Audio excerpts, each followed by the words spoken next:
individuals who were quite of age. I don't want to say old because Okay, so since there's a lot of like differences with the homeschooling correct. environment, Definitely. and especially with the people, how do you work with new people? Because How do I work with new people? Yes. we have to meet new people and work with them and communicate with them. Correct. Sometimes on a daily basis, but then I guess with a whole new class in Poly, it's correct. probably kind of different. Yeah, actually for Republic Poly, we have, for me, for every semester, which is usually about 5 to 6 months, we stick to one class and we have about 5 to 6 modules. And for every module, usually it depends. During my first year, each module was done on each of the 5 days. So we have 5 modules, right? So Monday will be one module and Tuesday will be another module and subsequently until Friday. But the whole class will stay the same for that whole semester. Yeah. So, but regardless of that, every day we will have different groupings. So maybe on Monday, this module will work with maybe a group of 5. Back then, COVID wasn't present yet. So we get to interact with different groups. And then the next day, it will be still in the same class, but maybe in another group of 5. And yes, definitely working with people of different backgrounds, ethnicities, and definitely ages. Because for my course, I had individuals who were quite of age. I don't want to say old because old can be deemed as maybe elderly. Yeah, maybe overage. But I would say that no one is really overage in my course. But they are probably of a certain age that is definitely older than me. Just like you wouldn't really expect it there? Yeah, actually I didn't expect it. I thought maybe I would be considered oldest there because it's something that I wasn't really too looking forward to, but it's okay. I was just going there and try to adapt to it. But when I was inside that course, I was surprised to see people from maybe ages of 23 and 24. I'm personally coming to 20.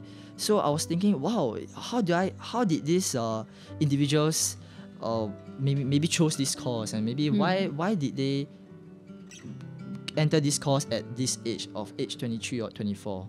Are there any like midlife career switches people? Yeah, actually, I personally do not know of any, but I won't be surprised if my course have. Yeah, actually, when I asked these individuals more, I found out that they actually went to IT route, and maybe they took some time off to maybe explore certain hobbies of theirs, interests of theirs. Some even had their own businesses, but it would be something that they have set up based on their hobbies lah. It wouldn't be like something that they want to do in the future. So it was quite interesting to hear their different life stories.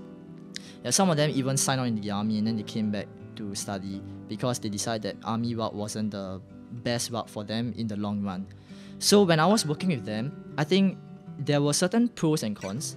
The pros would be definitely I get to learn more of their life experiences, get to hear more perspective of life. The cons would be because they are older, they have different working styles as well. Yeah.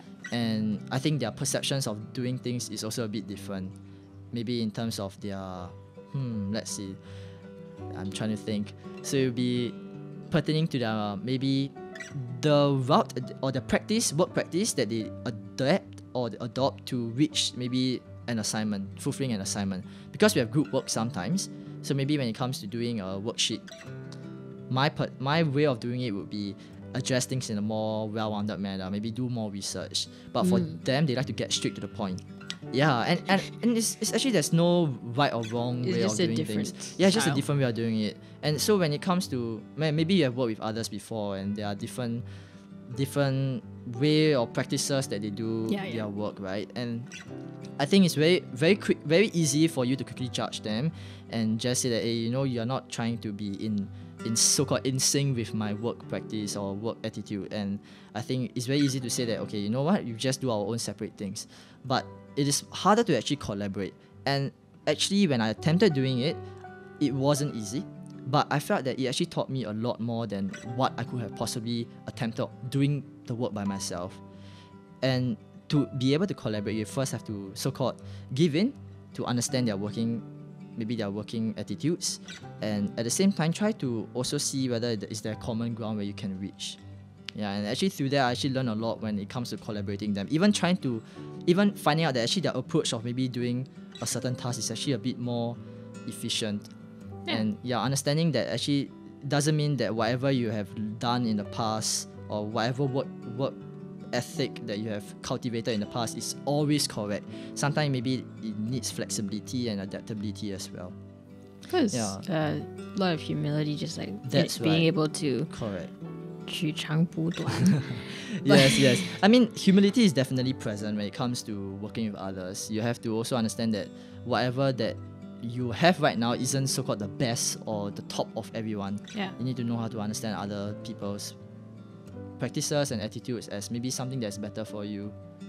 Yeah, so I think there's a lot of things in Polytechnic that I have really learned which cannot be found in a textbook. It has to be something that you personally have to experience and also understand and also reflect based on what you have faced in the past towards this conclusion of maybe, there's certain improvement that I need to do, or there's certain practice that I should stay away from.